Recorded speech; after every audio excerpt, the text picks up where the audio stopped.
Réunion entre les taximans bruxellois et le parquet cet après-midi. Cette fois-ci, le secteur des taxis s'allie avec celui des limousines.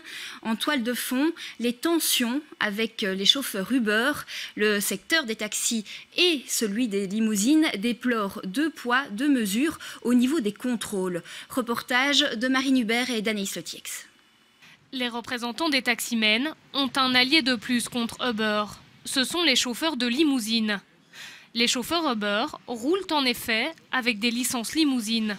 Un service de luxe qui a un prix, à commencer par celui de la voiture, 26 000 € minimum. Et ce n'est pas la seule règle qui n'est pas respectée. Il faut que ces véhicules aient une valeur d'achat minimale qui est supérieure à un véhicule lambda. Il faut aussi que la prestation dure au moins 3 heures sans interruption ou s'il y a interruption suivant un contrat prédéfini. Donc tout cela, ce sont des règles qui ne se retrouvent pas chez Uber ou dans le taxi en général. Les chauffeurs de taxi et de limousine demandent aujourd'hui plus de contrôle. À la sortie de leur réunion avec le procureur du roi de Bruxelles, ils semblent soulagés.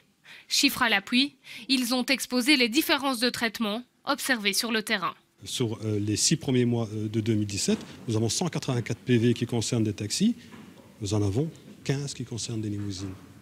Il y a clairement un déséquilibre, alors que nous savons pertinemment que 100%, je dis bien 100%, des personnes qui roulent avec des autorisations limousines à Bruxelles via l'application Uber sont en infraction. Le parquet de Bruxelles entend le message des taximens.